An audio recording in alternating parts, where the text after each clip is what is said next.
Welcome, everyone, to Paranormal Round Table. I'm your host, Josh Turner, also known as Wolf. PRT for short. That's what we call it. PRT, Paranormal Round Table. 3 words. Paranormal Round Table is the show, but we also have a group called Paranormal Round Table Group, and it's on Facebook. Everybody can go and join. We drop the link to the YouTube episode of this show on the live streams that we do on Tuesdays on YouTube, which are YouTube exclusives. And if you're not watching those, you're missing out. You're getting a lot of content, extra content. We go for 2 or 3 hours, right, Anthony? Yep.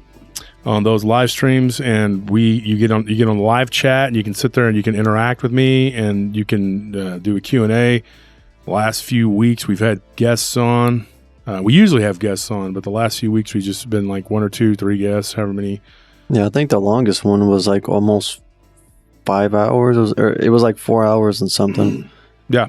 You're getting a lot of content there. Yeah. And I tell stories, the guests tell stories, everybody tells stories. And so you're getting a lot of stuff. Last week we had Reptilian Black-Eyed Kids with my friend Loki. And then we had Pete, another guy that I've known for years who lived in the haunted house that I lived in. And he came on. And he told some stories. And then Justin Decker, who was on the show once with Terrors of the Amazon, he came on, told some stories about Bigfoot and some black cats. So anyways, this is the Friday before Halloween. Okay, so this show is being recorded right now as we speak after my live stream. So if you are you're only getting the podcast, you're really missing out. You got to go and watch the YouTube, go to the YouTube channel, subscribe. So it's free. And just watch the live streams. You can get a lot more content too that way.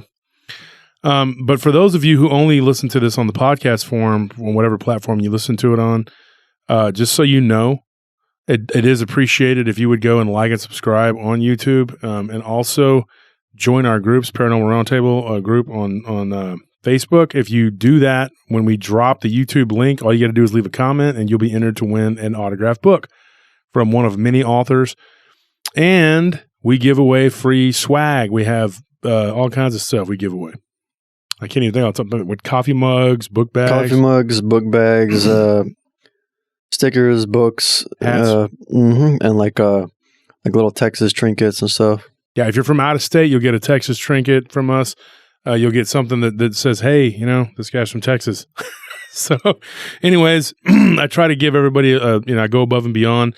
Unfortunately, right now we're out of stickers. We should be getting some in another week because somebody broke into my truck and they stole things that were valuable to me, probably not to them, like my blood pressure monitor and my medication and my wife's medication and things that they can't really do anything with. So if they want to regulate their blood pressure, I guess, but other than that, and they stole a bunch of PRT stuff like autographed books and things like that are worth a lot of money to me, but not to them. Like I said, they probably not going to know what to do with them. Worth money to us anyway in this community. But anyways, that being said, unfortunately, there are bad people in this world, and but there are good people, and I like to believe that we are some of those good people. And here at PRT, we're like a family. We love everybody. The paratroopers, Paranormal Roundtable, the Knights of the Paranormal Roundtable, whatever you want to call yourselves. Don't forget, prtpodcast.com is our website, and Josh Turner at prtpodcast.com, Josh Turner at prtpodcast.com. And I did something today, and I'm going to tell you, it was crazy, okay? I actually looked at my spam folder from the Messenger, and I found some pretty cool stories in there. It was crazy. And then I looked in my spam folder for my show for the email address, and found a bunch of stories in there too. And I was going like, dude, what the heck's going on here? So that being said, I found some pretty cool stuff, and I'm going to be going through there and trying to look and just, it's crazy. There was a couple stories that got overlooked. One of them is really good, and I'm thinking about telling it tonight. I didn't even have time to really go over. All I did was I found it today, so I'm just going to read it. But anyways, it pertains to what we're talking about tonight. And what we're talking about tonight is vampires. It is close to Halloween, and I gave everybody on the YouTube live chat a chance to vote on whether they wanted to hear about Black Panther people, or if they're humanoid Black Panthers, or vampires. And overwhelmingly, everybody wanted to hear vampires. So here's the vampire episode.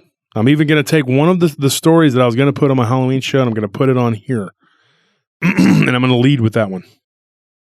So anyways, that being said, don't forget Paranormal Encounters is the group for Tony, and Paranormal Lounge is Nellie's group. And then we have the Paranormal Pro group, which is also run by Nellie, my wife. And we also have 3 other groups that I'm the admin of: Dogmen, Werewolf Discretion Group, and Whisper to a Scream. I'm in those, and Paranormal Trucker podcasts.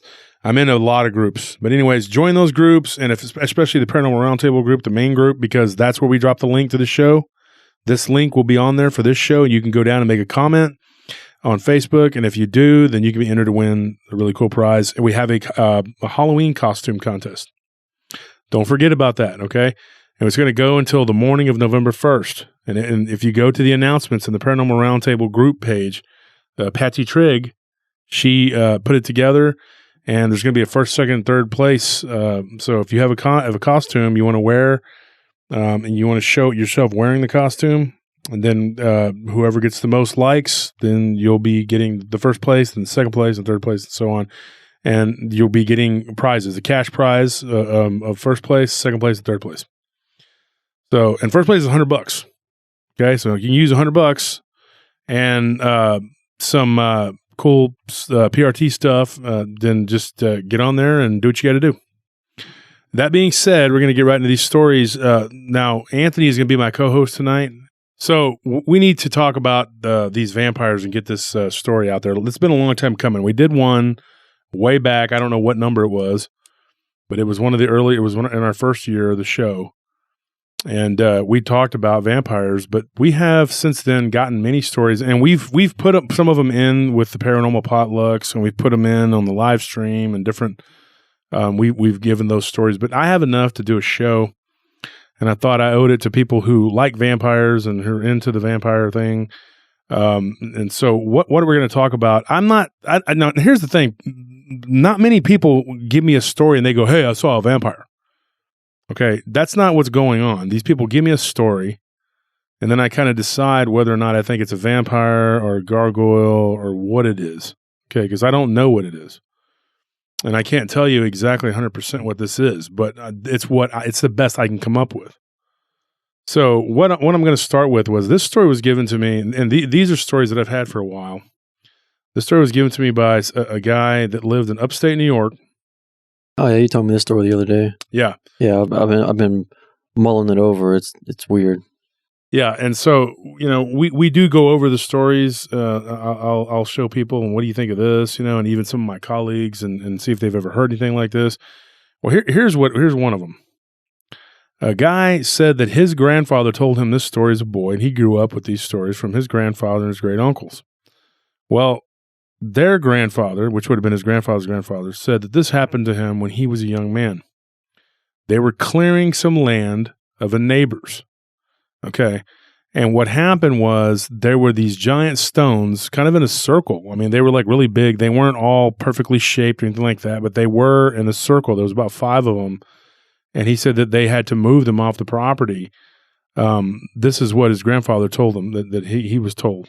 And it happened like back in the 1870s or 1880s, something like that. And so when they were moving these stones, they unearthed something. The first stone that they moved made the ground shake a little bit, and then there was like a sinkhole.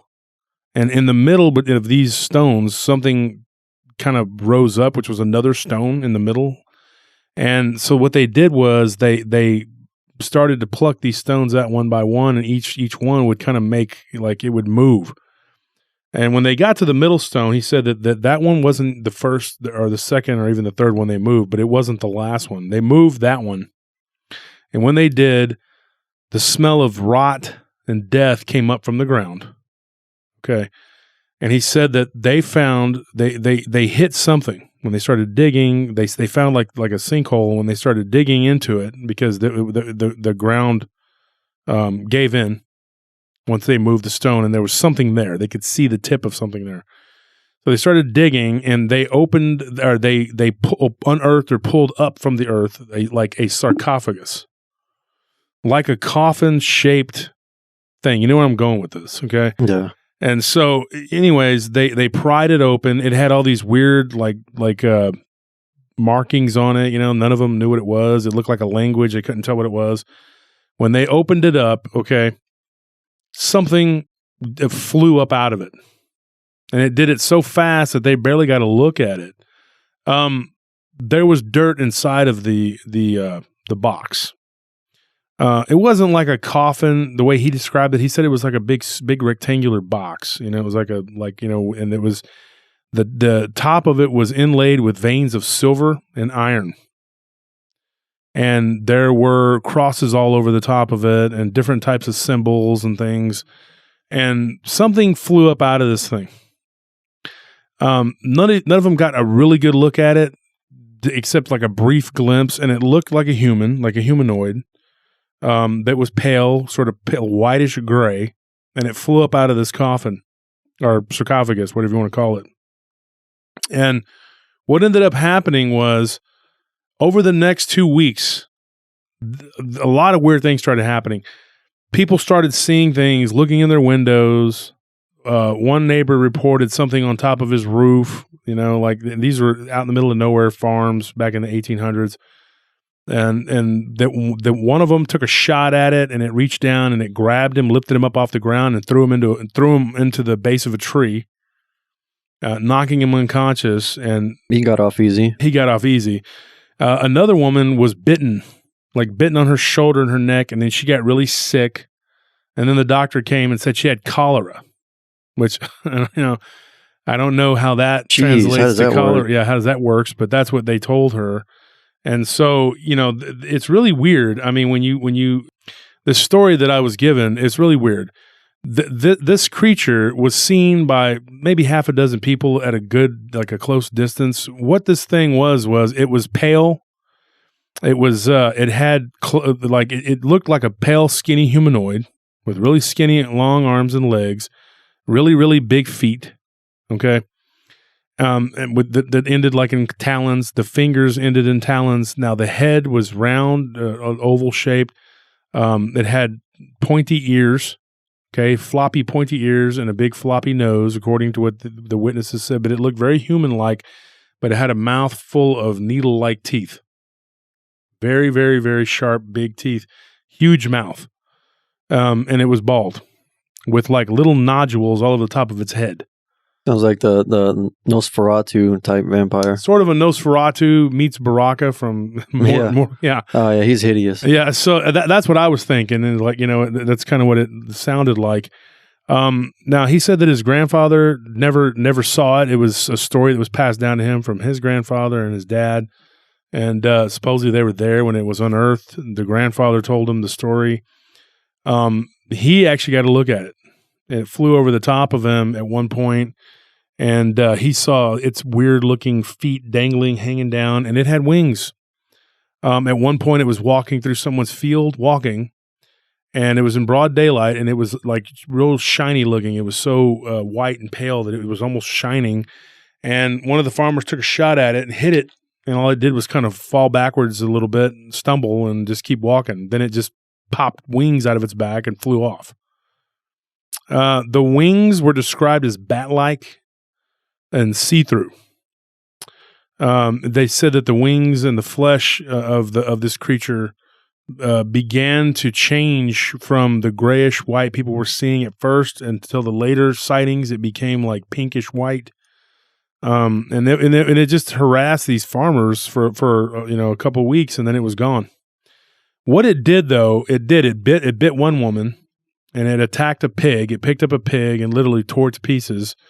It threw a guy into a tree, giving him a concussion and cutting his head open. And then it also supposedly jabbed a guy through his neck, almost killing him. He lived, but he got really, really sick with I think it was sepsis the way he described it. Was like he got really, really sick. It was like he had blood poisoning. And he lived, but he's never the same. And then it tore a person's hand off. Jeez. And bit a person's hand off. It was in someone's loft in their barn, and it was eating a goat, and that someone disturbed it, and it turned, and it charged him, and when it put his hand up to block it, it basically just bit the hand off and flew right out the barn. Now, this is a story that he told me, and now here's what's weird. you'll get these crazy flaps like this, and you're thinking, why is this not in some book somewhere? Somebody like the Van Meter monster or whatever. Why is this not in the book? Is because, back in those days, you have stories like that. My family has stories of these Bigfoot type troglodyte creatures. I don't know what they are, that attacked their neighbors back in the at the turn of the century, the early 1900s. And I mean, there's no book written about that. All it is word of mouth. People pass the stories down, Yeah, I think probably definitely most paranormal experiences in the world are not going to be in a book. They're not going to be documented. Yeah. Yeah. So I don't know if there's anybody that ever documented this. The guy said, that he wasn't interested in because it's a story that he was told by his grandfather that was told by his grandfather. So who knows how the story may have changed, or if it's even, if there's how real it is, or whatever. I mean, turns out it was actually just like some starving homeless person that nobody liked.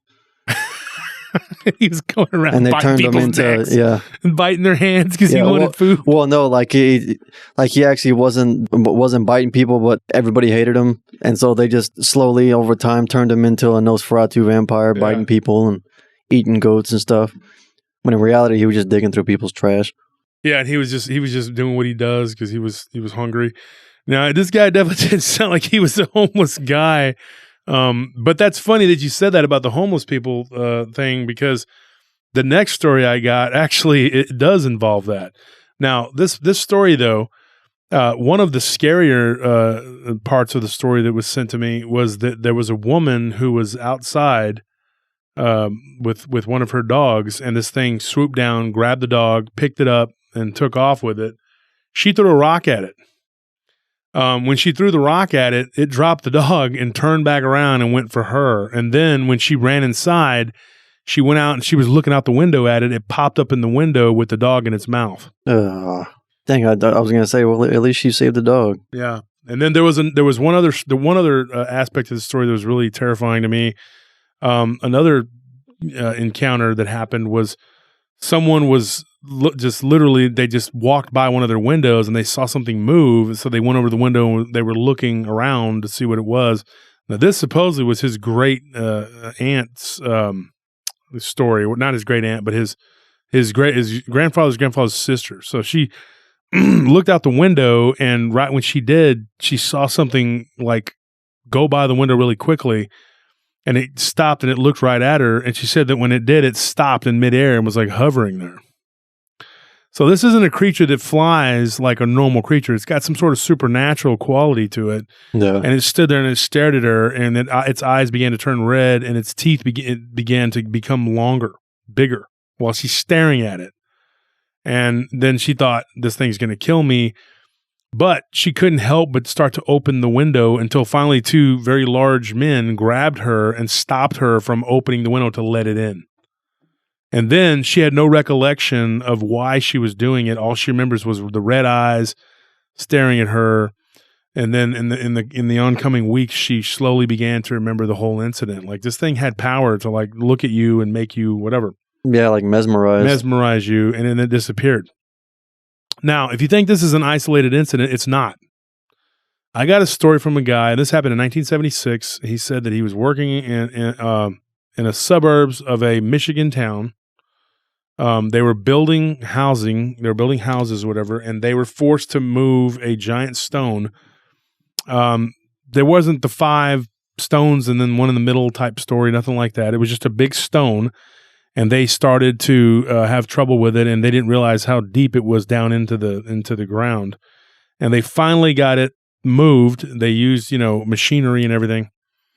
And when they did, when the stone was starting to topple, a hand comes out from underneath it. And at first they thought it was a giant spider. They were like, "Ooh, look at that spider," because it was gray. Yeah. And it was like ashen gray, and it had like the fingers were long and spindly like a spider. And they said, "Look at that spider. What is that?" And it was moving around. And they saw the wrist and the arm. It was attached to something. Then the stone just kind of gets pushed up and it falls, and this creature shoots up out of it. Now, it doesn't just shoot up and disappear into the sky. It pops up and it kind of sits there on top of the stone for a minute, judging everyone. And the guy said he was there. He said he was in his early 20s when it happened. He said he got a good look at it. And he said that this thing looked like it had scraggly hair just going all over the place. And he said that it had like an elongated jaw with really, really big, sharp teeth. And it didn't have wings, anything like that. But it just was just a plain, like, humanoidal type creature. And he said that its eyes glowed red. And it began to make guttural noises, and it charged at a couple of the different workers, and they backed off and ran in different directions. And then it just shot up into the air and was gone. And he said that he could even draw me a picture of it. And so I haven't even gotten around to getting him to do that, but that's something, if he does do that, then I can post or whatever. But this guy, he works a lot too, like I do. But anyway, he said he's not a great artist, but he could try to give me, what it looked like, the best he could describe of what he saw. So anyways, there's that story there. I mean, that one to me matches very similar to what this other thing was. It was under a giant stone. Same thing. I mean, it was weird. Are those vampires? I'm not sitting here saying that those are vampires, but they sound like vampires. Yeah. Now, nothing from the area of Michigan, whatever. I think they just unleashed something that was there under the earth, and it's gone, whatever. But the story from the one in upstate New York was weird because it preyed upon creatures, and they found exsanguination, like blood, being drained from animals. Like a bunch of chickens were killed, and a pig that was torn apart, and then a goat that was chewed on, and it drank blood for sure. And it bit the one woman, and it drank blood. So to me, that's a vampire, and these were just farmers, that passed these stories down. If it would have happened in a more heavily populated area or closer to a city, we probably would have heard more. We probably would have heard stories of it already, and that would have been cool. We would have had, it would have been like Spring Hill Jack or one of these other stories that you hear about from these creatures that do what they do. But yeah. So anyway, those two stories are really cool. I thought that those were something that you could think of. Hey, maybe this is a vampire. Maybe it's not.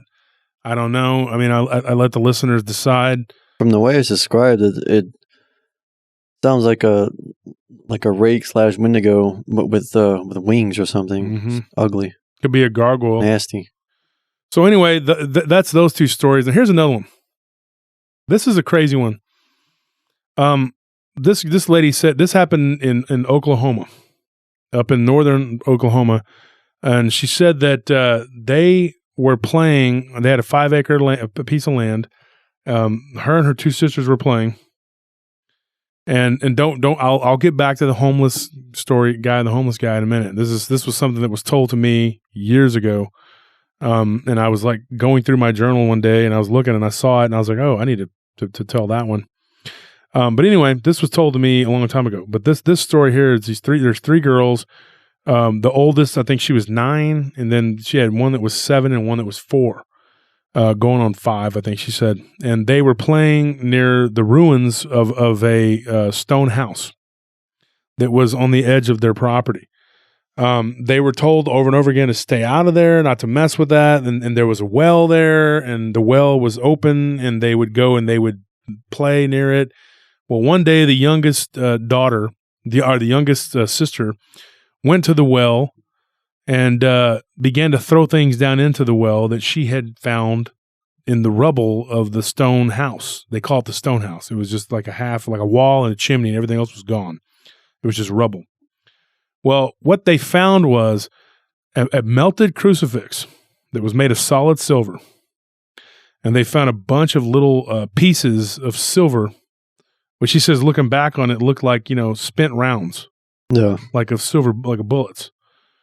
And she said that they had a whole bunch of them, little nuggets, and they took it back and they showed their mom and dad, and their mom and dad's like, this is silver.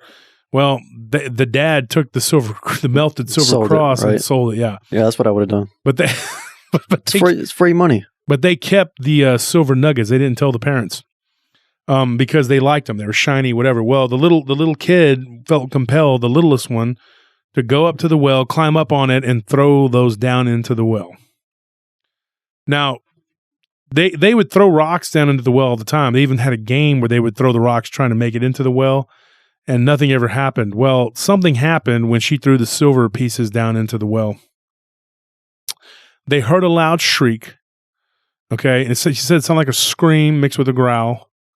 And then they felt the ground move. Like literally the ground moved. Like they could feel like vibration. She said something popped up out of that well, like straight up.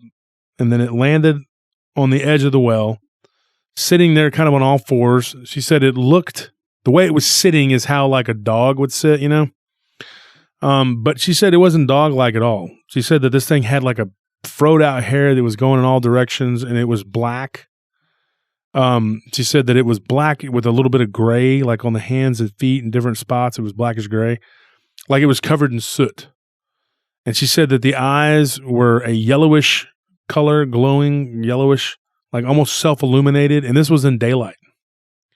And she said that it stood there looking at him. There were no wings, nothing like that. She said that one thing she does remember, though, is these big hobbit-like feet. Because when her and her sisters turned and ran toward the house, this thing began to chase over the top of them. And she remembers it swooping down and trying to grab her little sister, the youngest one. At that point, she grabbed the sister and pulled, and her little gown or whatever that was that she was wearing, her shirt, whatever, got torn. Her top, she said, got torn, and she, it managed to take that, but she grabbed the child and was able to like put her, and hold her, and they got to the porch, and the mother came out and saw it and took a shot at it with a 410, which ain't going to do much. Yeah. But then, it kind of veered off after that, after a couple shots at it, and veered off. But she remembers seeing it with these big hobbit-like feet. Now, over the next 2 days, this thing was stalking around the property. Their dad came home from work. This thing swooped down at him. Didn't know all this was going on because they didn't want to tell the dad because they would have gotten whooped because, they were playing by the well, and the mother said, okay, we won't say anything. Well, it knocks his hat right off his head, and it comes right at him. And then it's standing toe-to-toe with him, and he's like standing there, in shock. So he grabs what he had on him, which was a pretty big-sized knife, the buck knife. There you go. As they call it. And he pulled it out and was swinging it at this thing, and the thing was not even trying to move. And he actually managed to slash it, and nothing happened. There was no blood. There was no anything. Would have been a good time for a nice silver crucifix. Would have been a good time to have that. Exactly. And this thing apparently began to shriek, and he fell over. He collapsed. It was like what we call infrasound. We've heard of this with Dogman. Yeah. And he fell over, and he felt like his insides were burning. And at that point, his wife came out and his brother-in-law, and they began to shoot at this thing again, and it left. Well, the next day was the last time they saw it, and it actually was at the window of the little girls. And it was like tapping on the glass, and she wakes up and she sees the youngest girl trying to open the window to let it in. Oh, that's great. Yeah, once again with the letting things into the window. I don't know. She said that her sister has no recollection of it. When she tried to talk to her about it, over the years, she don't remember any of it. Now, the middle one remembers it really well. And when I talked to the oldest sister, and I got the story. The middle one got on with me for a few, didn't have a lot of time, but she kind of verified everything that the oldest one said. And they said the youngest one, the one that did all this, kind of doesn't remember it. They don't you don't remember unleashing the demonic gargoyle vampire thing on us? Oh, that's great. How convenient. No, don't remember. No, don't remember it. Nope. Sucks to be you. But she said that over the years she had nightmares about it. They eventually moved off that land, which it was supposedly cursed anyway. So they moved off of it. There was a Native American curse on that land. And so I believe it belonged to either Chickasaw or Choctaw at one point, or they had sold part of it. I don't know the whole story. But anyway, that's what happened to that in that story. And I don't know the exact Native American tribe or whatever that belonged to, because she didn't know. So that story is really crazy. And I think that to me, I'm not saying that was a vampire, but to me, that sounds like a vampire. It didn't sound like a gargoyle. She said it looked very human-like in the face, and it would move around and do things. The one thing that makes me think it was a vampire is that it did kill like 2 of their pets, and they were drained of their blood. They didn't see it happen, but it happened at that same time. I'm pretty sure that's what, and then it moved on. I guess it just finally just went away. But there again, you're unleashing something. You're opening something up from underground. These things pop up, and they look like some sort of demonic Nosferatu vampire-looking things, and then they bail. I don't know what they are. I can't tell you what they are.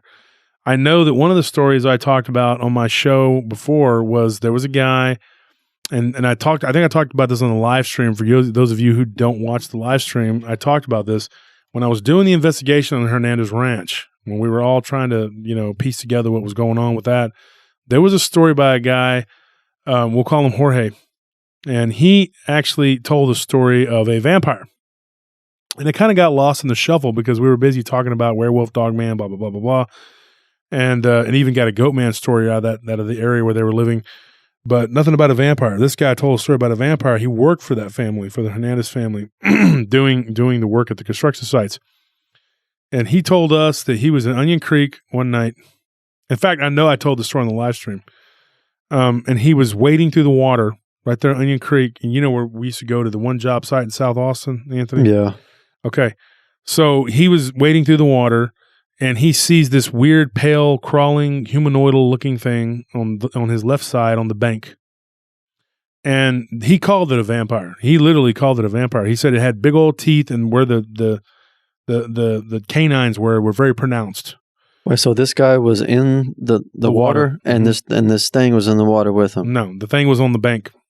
Oh, okay. Yeah, and then he said that the weirdest thing, like it kind of went behind a clump of trees, because it's that little bridge you go over. I know you know what I'm talking about. Where in the case right there, people are always out there in the canoes, or they're wading, fishing, whatever. Mm-hmm. He was doing that, but he was doing it at 1 a.m. Now, he did say he wasn't the only one out there. Like, there was somebody who was on the other side. He saw their vehicle. There's always vehicles on the side of there, And so, anyway, he said that he was waiting out there, and he saw this ball of light come out from behind those bushes and trees where this thing had disappeared to. And it just kind of bobbed over the water. And then it ended up on the other side. When it got to the other side, he said that it kind of zipped off. It took off, whatever. But he saw what looked like that creature reappearing, behind the light or by the light, whatever. And he's at this point he's terrified, so he's running through the water trying to get back to his vehicle. And and so I asked him about that. I said, "Did you ever see anything before or after or since that? Anything?" He said, "Nope, just that creature." And I said, "Do you think that it became the ball of light?" He said that he thinks that it came out of the ball of light. And he said, "You don't think it was the ball of light? Like it turned into it, went across the water, and then like it took that form as that creature." Well, it's weird because supposedly most spirits can't cross water. If that thing is ethereal, which it would be some sort of metaphysical thing, if it was in that ball of light, maybe that's how it traveled over the water. Yeah. I don't know. I mean, there's so many variables that could be, what's going on with that. I have no idea. But anyway, his story kind of got lost in the shuffle of the whole investigation on the Hernandez Ranch because it was all about dogman. But yeah, that's a weird story. Now, here's the one I was going to tell you about, the homeless guy that used to live down at the Arch. He worked downtown part-time. He would take out trash for a guy that owned a club down there. We knew him. And I can't remember his name. My brother knew him pretty well. And he told us a story about a vampire. And I remember this a long time ago, and it just kind of slipped my mind. And I was talking to my brother about it one day, and we were talking about the quote-unquote crazy homeless guy, who at the time I thought maybe this guy's just crazy. And let's be honest, obviously he was always looking for a fix. Yeah. So that's what, he would work for $10, to take out the trash and scrub the floor and then go run around trying to do whatever he was doing. But he did tell me a story one time because somebody told him that I collected paranormal stories, and I had written it down in my journal and then transferred it to the computer or whatever. And he said something really weird. Now, I don't know if this is a vampire either, but he admitted to us that he was trying to break into a store. He's an honest man, at least. He's an honest guy. Yeah. So he told us he was trying to break into a store, And the store was closed. It was a convenience store, and he was trying to break into it. And he climbed up on the roof with a friend of his. And they began. This happened in Houston, and he said they began to try to go to a spot on the roof where they thought they could get in. Yeah. And they hear boom, something just land on the roof, and they look over and they see this pale white. He said it was female. She was nude. It was a nude female, and he said that she had red hair, and it was just flying everywhere, like it was going everywhere. And the eyes were reddish, amberish color, like mixed, like red with orange. He said, like it was kind of like they were pulsating. And he said that she had teeth, but they weren't real big. They weren't like giant, like a mouthful of like Venom, from Spider-Man. No. It was like they were just little teeth. And he was like, "Dude, what the heck?" The succubus. Yeah, and well, I don't know what it was. And he said that it grabbed his friend. This is what he told me. He told me and two other guys this. I think it was me, Squid, Diablo, and Scorpion. And he told us, or maybe three of us, and then I think he might have told Eddie too. From Eddie. Yeah. And I think Eddie was a manager at that place at the time. So he told us his story. He told us that it grabbed his friend and bit him on the neck and started to just suck his blood out.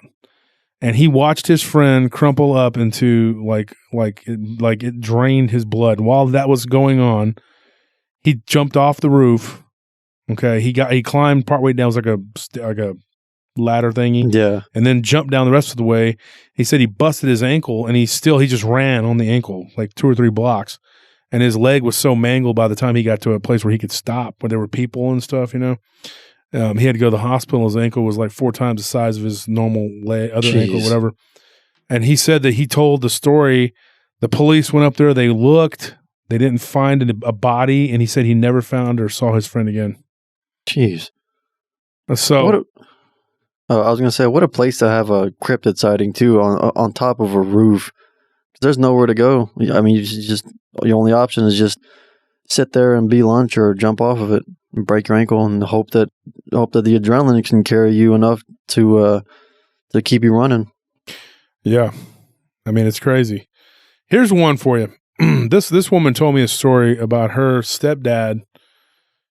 You want to talk about succubus? It's very sad. Her mother died in a car wreck. And so she was raised by her stepdad. But she said her stepdad was a very kind, loving guy, and he got remarried, and she had 2 younger siblings, a little brother, a little sister, and a little brother. And they were half siblings, whatever. But the stepdad, she had been raised by him since she was like 6, and he was very nice to her and treated her just like one of his own kids, and was a very salt of the earth man, according to her. And so they moved into this house. This happened in Victoria, Victoria. And she said that they were living in this house, and it was an older house, and nothing happened until they started living there. Now, what happened was one day, after her mother had passed away, the dad began to have dreams of the mother, and he started to tell her, I'm seeing your mom. And he kept saying, yeah, I'm seeing her, and this and that, and it's her. I'm talking to her. She's coming to me in my dreams. Well, eventually, the dreams began to get weirder, and this woman that was coming to him in his dreams began to become more aggressive and was like hurting him and even biting him and doing things to him that his wife would never do. To him, the wife was a very gentle soul and had never done anything, was like that. And so she told her dad, at this point, I think she said she was like a teenager or whatever. She told her dad, she's like, this isn't mom. He was getting scratches that she could visibly see. Yeah. And she's like, this isn't mom. I don't know what it is that you're seeing, but this isn't mom. And he was very adamant, that it looked just like mom, whatever. Except, get this. The eyes were green.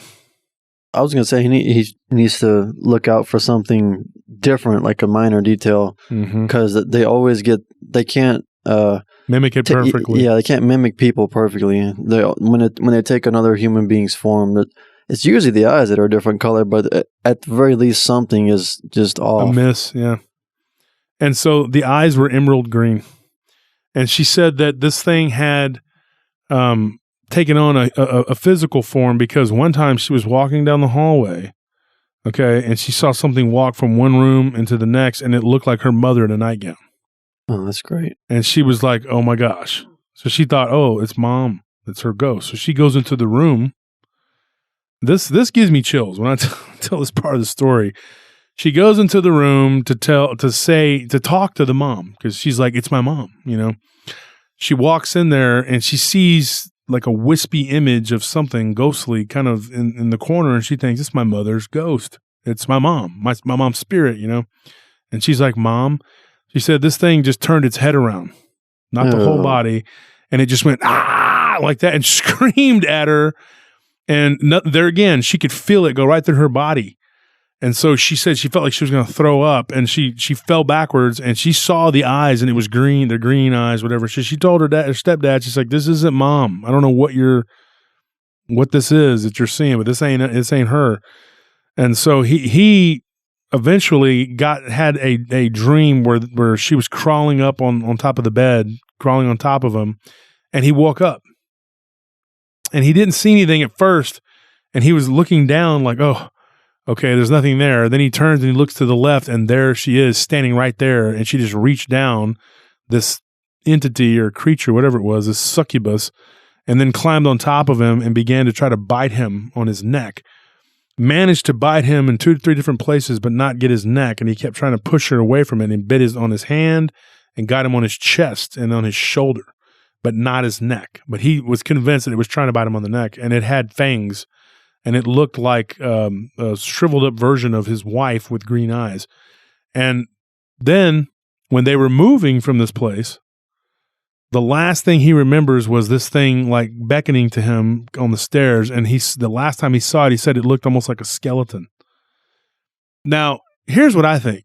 My theory is that this thing needed to feed, and it needed something, maybe physical blood from him to be corporeal, to be flesh, to be, and so I thought maybe that's what was going on. Maybe this guy was being attacked by some sort of succubus / vampire that needed the fleshly blood to sustain itself, and he wasn't giving it that. You know what I mean? He was waking up drained and tired, and his energy levels were bad, but it wasn't nothing that a 4-hour energy drink could cure. You know what I mean? I mean, like his commutes to work, he did end up having like a minor wreck because he felt like this thing was like draining him, physically draining him. But I think this thing needed his blood, which would put it in the category of vampire. Yeah. Yeah. Now, I never thought of, oh, go ahead. Go ahead. No, you. I never thought of vampires like that, like that they could be spiritual entities who need blood to take a physical form. Usually the usual thing is that they're like undead physical creatures who drink blood to just stay alive. But they could be spiritual entities who are just taking a physical form, but it has to be maintained with blood. Mm-hmm. Here's another aspect of that story. Here's one thing she told me that was very interesting. She said her little brother was about 7 or 8 at the time when all this was going on. Okay. There was a knock at the door one day, and there was a woman, okay, dressed up like a postal worker. Now, she says dressed up as a postal worker because she didn't believe it was a postal worker, and it looked like according to the little boy, it looked like his mother, but with her hair pulled back and put in under a cap or whatever, and she had sunglasses on. And she said, "Can I come in? I need a drink of water." And the little boy thought, "Mom," at first, and then he looked and thought, did a double take. And first he said, "Yeah, come on in." And she did. And then it went into the kitchen and got a drink of water. And then when the woman was leaving, she went out the back door and kind of just disappeared. And the little boy kept thinking, it looked like my mom, but there were sunglasses on, so he didn't see the eyes. And that can disguise someone's face. And so she thought about it years later. She was like, I bet you when it knocked or rang the doorbell, he said, "Come on in." That was the invitation. Yeah. And he thought that at first it was his mom. And he was like, of course, your little boy, your mom I think she had been dead for a month or so, not very long. Yeah. And so he said, "Hey, yeah, come on in." And then he thought it was his mother. And then she's like, I'm not your mother. Because he said, Mom. She's like, I'm not your mother. But only after she came inside. Or it came inside. Then it walked out the back door and was like gone. And he ran behind her and there was nobody there. Dog in the backyard didn't even bark. So if that story isn't crazy enough, I got another one. Now this one was a story. I got this one was in here in Texas too, Lampasas. This would happen in Lampasas. Now this isn't a really long one. It's just a short one. But these people were driving through Lampasas, Texas, and they said they saw this thing crawling on the road that looked like a rake. You know how you just you see the rakes, whatever. And they said that whenever they went like to drive, they were going to hit it. They were going to run it over. That it jumped up and went onto the hood of the vehicle, and then crawled over the top of the vehicle. And they said they're in one of those old style Broncos. Yeah. And then it began to move the vehicle back and forth, back and forth. And when they pulled off to the side of the road, like eventually, like they got into town, into Lampasas, they pulled over. It was only been like 9 o'clock at night, and there was still some places open or whatever. And they pulled into like a Sonic or something. I don't remember. They said it was a fast food place. They pulled into it, or the Dairy Queen, I believe. They pulled over. They saw like claw marks and weird stuff, over the top of the vehicle, and they were like, "What the heck? What could do this?" Here's what ended up happening. They get back home to where they were going. Okay, they live here in Central Texas. They were a couple towns over. I think they lived in Liberty Hill. They ended up like having problems.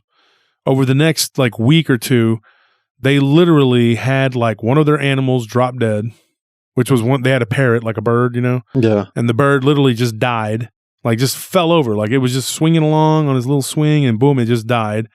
All the fish in their aquarium died. And then their dog and cat both disappeared after encountering this thing.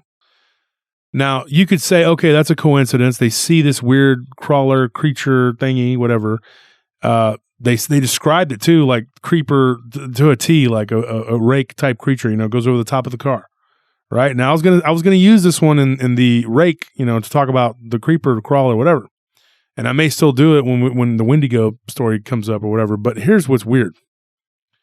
I say vampire with this one because there again, there was an invitation. Okay. Once again, it was a son too. It was a little boy and a little girl, and they opened the door, and there was this really weird looking, pale looking guy dressed in a black suit, and he asked to come in and talk to their mom and dad. Said he was a police officer. They let him come in. Okay. He walked in, walked right back out. He got what he needed. Mm-hmm. He walked out, went around the corner by the garage, and was gone. Then over the next several days, they started hearing like shrieking noises. Something was wrong. Something was very wrong. Something grabbed the little boy in the middle of the night and shook him, woke him up, and he looked up and he saw this thing with these fangs trying to go toward his neck, like trying to bite him. The little girl had a dream that something did bite her on the neck, and she actually went to school and like passed out, like got really sleepy and went like fell out in class, and they had to take her to the nurse and then get her hydrated and all kinds of stuff. This went on for like a week or two, and then they went and they got someone to help do a cleanse, and it worked. For about a month or two, everything was fine, but then it started back up until finally they moved out. There's a lot more to the story, but that right there, I could do a whole show just on that story. Point being, once again, there was an invitation, and the guy told me he thinks that they actually hit this creature. Like they hit it, but then it just crawled up underneath the vehicle and jumped up onto the vehicle. He said that it was only a split second or two that they were able to see it. But he said the face looked humanoid, human-like, but with a protruding jaw and big teeth, and then like a weird, like where the forehead was, it kind of went back and sloped backwards. And he said that you could see, you could almost see through the limbs. You know what I mean? Sounds very much like a rake. Yeah. But rake, crawler, whatever you want to call it, pale humanoid. It did something metaphysical by going to their house, if that's the same thing. Okay. And it got attached to the kids. and it was trying to drain their life force. It was trying to drain them, to do something to them, trying to bite them. Okay. To me, that screams vampire. I don't know if that's a vampire. I can't say, but I think that that's what that was. Yeah. I mean, even if the two, the entity and the creature are two different things, that I would still venture to say that they're still related. Yeah. Oh yeah. And here's another one. And then I'll read this last story and then we're out. But here's what happened. This woman claims, okay, she's from Nevada. She met this guy in Reno. They met online. He claimed to be a vampire. She went to go meet him, interview with the vampire. And she said, I still got to watch that movie. I haven't seen it. You're not missing anything. Okay. Anyway, so she went to go meet this guy. Okay. And he claimed that he was a vampire, part of a clan of vampires that lived in Reno, Nevada. He met her online and they started talking, and they were having all these conversations or whatever. And it was a cyber romance, or I don't know, whatever she thought it was. And when she went to go meet this guy, he turned out to be a really weird guy, beyond what she could have possibly have imagined. She was a photographer. She brought her photography equipment. He says, "Go ahead. I challenge you to photograph me." She said, "Okay." So he had pictures of himself on Facebook. There was a profile. Okay. When she meets him, he looks different than the pictures on Facebook. She said, in fact, he was way more handsome, but she could tell that it was a different person. So, but she was smitten with him. Like she just couldn't, she was so, into this guy. She ends up like going and hanging out with this dude at his apartment every day, whatever, hanging out with him. And she tries to video him. Nothing ever comes up. And she's like, "It's got to be a trick. What are you doing?" He goes, try to photograph me. She tried to photograph him. It came out blurry. He's like, "You can't do it." And then after a couple days of them hanging out, and she said that it was like, they had this little whirlwind relationship. She was like, "I was in love with this guy." She's like, "I would have jumped off a building for him." Well, I mean, I believe her because she's hanging in there through red flag after red flag after red flag. Yeah. So she said it was like she was hypnotized by this guy. Yeah. Now get this. He says that his clan was from the South. She's like, "The South where?" He said, "The Southeast." And eventually she figured it out. And he said that he was originally from New Orleans. There you go. Then she said, okay, he said that there's a whole bunch of us down there in New Orleans. He goes, "But we came up here and started our own little thing because we had a falling out with some of the leaders, blah, blah, blah, blah, blah." She said that he began to tell her everything about vampires. And then she's like, "This is so cool. These things are, she wanted to be one." And he's saying, "It's not something that you can become. I can kill you, but I can't make you one of us. That's not how it works." He's like, "It's like a bloodline." Here's what he told her. He said that I can infect you and make you a slave, but you can't become one of us. That's what he told her. And then one day he said, "Do you want to see what I really look like?" And she was like, kind of scared. That's a mistake. Yeah. And she said, "Yeah, go ahead. Show me." And so he goes, "Take a look in the mirror." She looks in the mirror and she sees this hideous, demonic looking creature that she couldn't even imagine. She said that you could see the lines through his cheeks. There were like lines, and you could see the teeth inside of his mouth. And he peeled his bottom lip and top lip back, and these rows of teeth popped out, and his mouth elongated like it came out like a snake, And then when she started screaming, he popped back into his regular form, and he goes, "Have you had enough?" And then she was just like, "I went out of here. She was scared." And she said that when he grabbed her arm, he was cold to the touch. And she said the whole room was cold. It was like, and she could hear like whispering coming from another room. And he said that they had the ability to cloak themselves and be invisible and things like that, and she thought that there might have been more standing there watching. So she was terrified. She said she got to the car and her legs were shaking, her arms were shaking, and she was trying to put the key in the car. And then when she was just about to pull out, this female and this woman came out of nowhere and slammed her hands on the windshield and was just screaming in through the window. And she looked at this woman, and the woman's eyes were sunk back in her head, and she had these weird looking teeth just like him. And she drove out and pretty much ran through this woman. And the woman, it didn't even like hurt her. She just went up, like she flew up and didn't see her where she went, nothing. And then she drove out and never talked to the guy again. And the guy never tried to, talk to her or told her anything. I mean, that was it. It was just a done deal. It seems like after he told her everything that he told her, and then she gets scared and runs off, that she would be a loose end for them to make disappear. But I mean, when you think about it, it's like if you tell someone that story, who's going to believe you? People are just going to think you're crazy. So it's like, well, it's not worth the effort. She's just, even though she tells people everything that happened here, so what? People are just going to think she's crazy. So she'll probably just not tell anyone, and if she does, it's not going to matter. So just leave it alone.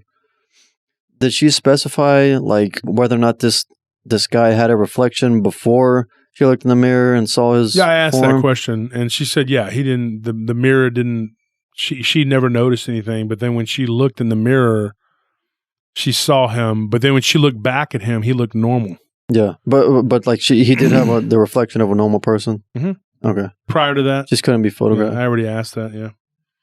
I think they can be photographed. I think that they consciously thwart the effort of someone, and that's what he was doing. And that's my opinion. That's speculation. I don't know enough about these things to be, because everybody knows I'm a werewolf. I'm not a vampire. So I'm just kidding, folks. Please don't believe that. I don't need people coming after me. Yeah, I'm a cub. So here's a story I'm going to leave you with. Okay. This is a story that I didn't even get a chance to like. I've only read through it one time real quick because I just got it, and it was in my spam folder. And it says here, the first time I saw it was late at night. I don't remember the time. This is the person that sent this to me, and I don't have their name. And it says here, at night, I don't remember the time. I was sitting on the porch with someone who's like a stepmom to me, just chatting, but I'm always looking up at the stars. And I look up one time, and I see like a huge bat-like thing fly over, and the wingspan had to be at least 15 feet. I asked her if she saw that, and she said in a panic, no, what did you see? And I said, nothing. And the weird part was I wasn't afraid when I saw it. The second time, it was late at night, about 3 or 4 a.m. It had been many months since the last time, so I felt okay to go outside because I was freaked out.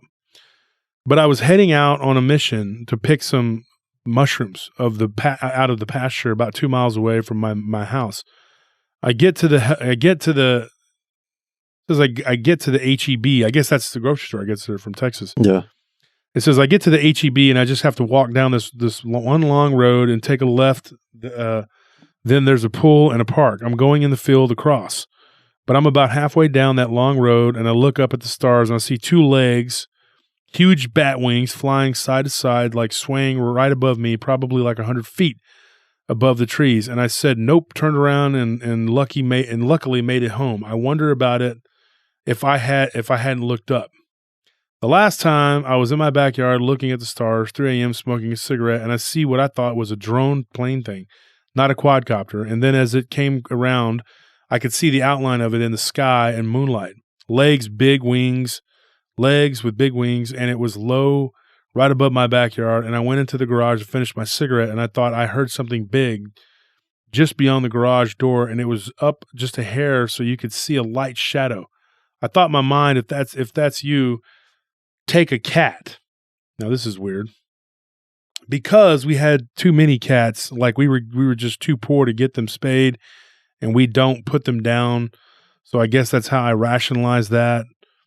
And the next morning, the cat I liked had this squirrely type fur, really cool, was dead and no clear sign of injury, no blood, nothing, just dead. I think it sucked its blood because I heard what sounded like the sound of flapping with way too much noise, whatever. And I don't want to repeat that. But anyway, and yeah, that's about it. It was a little graphic about it. I want to get into all that.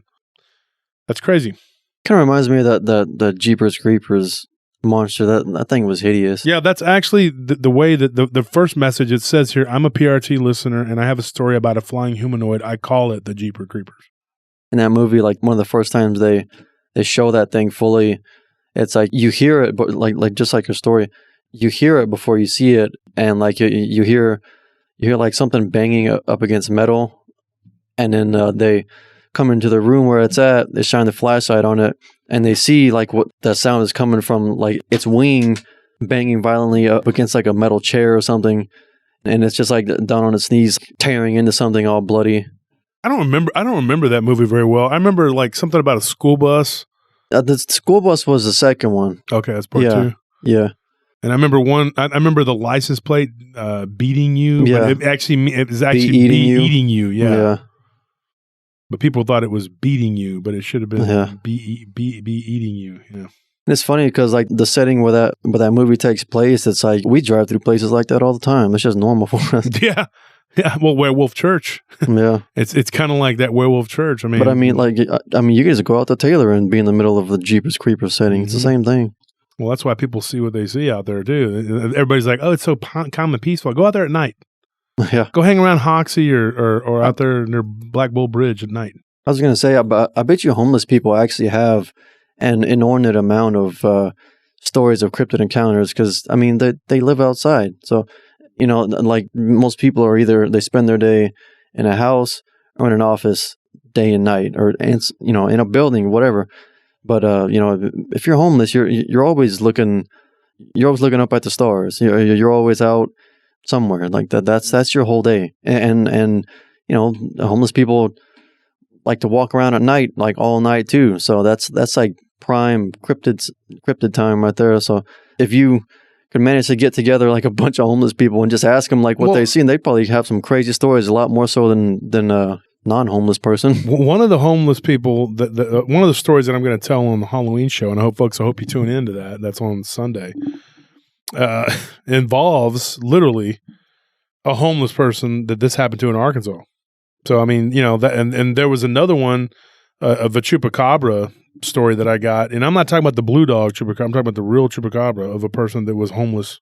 I'm probably not going to tell that one on the Halloween episode, but it was a crazy story, and it was this little hopping looking thing. But once it stood up all the way upright, it was over 5 feet tall. Jeez. But it looked like a little hopping deal, you know, but then it extended itself. And this was from a homeless person. Yeah, I was going to say, like, especially homeless people in more rural areas, they probably see, like, a whole lot of stuff because they're, like, in either a small town or just way out in the country. You know, like, you don't have a lot of homeless people in rural areas, but you do have some. They call them prowlers. People who just they're homeless people. They just live in the woods and can't camp out, and they can go into town for whatever they need, and they just go back into the woods. Yeah, and I've talked about it on my show, and I might have talked about it on another show. But you know, Keith, you know my friend Keith. We were out shooting guns when I was like 12 or 13, and we were out there, and me and him and another friend of ours, and this weird guy just comes and walks and ducks through the middle of the barbed wire fence, and we're like, "Whoa!" on our neighbor's property. You know, who had like 10 acres out there. And I was like, what are you doing? You know, because we had permission to go into his pasture and shoot snakes. Yeah. He was like, hey, if you want to kill copperheads, kill them all day long. Kill rattlesnakes. Yeah. And so we did. We'd kill copperheads and rattlesnakes all night, all day. And we'd wear these big old high waiter boots. Yeah, you know, those big rubber Oh, yeah, because boots. I got struck a couple times by copperheads and it didn't even penetrate. But yeah, we would shoot them. I had a little snake charmer, and this guy just pops out of nowhere. And we all leveled our guns at him, and I had a little 22 snake charmer. I'm like, dude, what are you doing? And the guy's like, oh, hey, don't shoot, buddy. You know, he looked like a burned out hippie dude, you know, or something. And he was just like walking through, and I'm like 2 a.m. in the middle of nowhere through a pasture, you know. Or what about the guy that Loki was talking about? Yeah, Loki came on the live stream talking about a Black Eyed Kid story and talking about the reptilian story where I had the encounter with the reptilian at the club. He was there for that. So were several other guys. But anyway, he talks about that on the live stream, not this live stream, but the last one. And then he talks about the weird guy on the trail cam. You know, he put up a trail cam out in the middle of nowhere, and they were trying to see if there were deer in the area, whatever. And this guy just walks up wearing nothing but really short shorts. Yeah. And, you know, just walks by the trail cam. Yeah. I mean, he was miles from civilization. Like, who is this guy? What's he doing? Hey, he probably just lives out there in a tent and walks into town when he needs whatever supplies he needs and goes back into his tent. Well, I tell you what, I wouldn't do that because there's a lot of weird stuff crawling around out there, moving around, flying around. It's dangerous enough without cryptids. Yeah, there's exactly. predators out there. Yeah, there's all kinds of stuff. I'm not going tromping around in the woods without a gun and a Bowie knife. Yeah, and even that, if some of these stories are to be believed, they're not going to help you against some of this evil. Well, yeah, the gun and Bowie knife aren't for cryptids. It's just for regular animals. Or the humankind too. I'm not, to regulate. I'm not even going to try to take on a monster with a gun or a knife. Yeah, it's like the scene in the Wolfman where the guy just puts the gun to his head because there's nothing he can do, and then it doesn't even fire. Yeah, and then it just knocks his head off anyway. But anyways, folks, that's all the time we had for tonight. I hope you enjoyed it. That's vampires. That's the second episode that we've done on vampires, and there's more.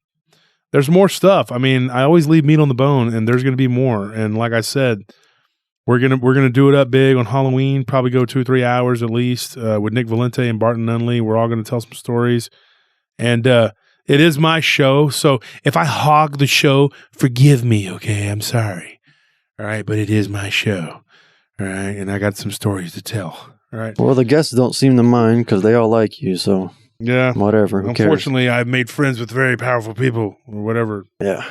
So, anyways, I'll leave you guys to it. Thank you for tuning in on this Friday night, and I hope that you guys like and subscribe on YouTube, even if you don't listen to us regularly on YouTube. We're trying to grow the channel, and we're trying to grow our show. Tell everybody you can about us. We do lots of giveaways, and this one's no exception. We're going to do a giveaway.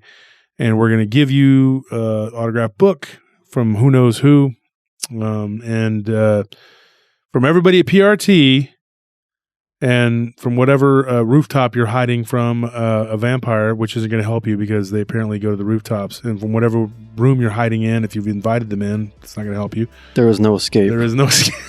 Good night. Unless you're homeless, because then you can't invite them in anywhere, so they can't get you. Then there you go. Get your treehouse. We've discovered the immunity to vampires is just being homeless. Well, no, that didn't help. The guy's friend on the roof. Dang it. Yeah. Yep. Never mind. Yeah, there's no escape, and you are all doomed. So good night. Pray. Okay, guys. I'll see you. Good night.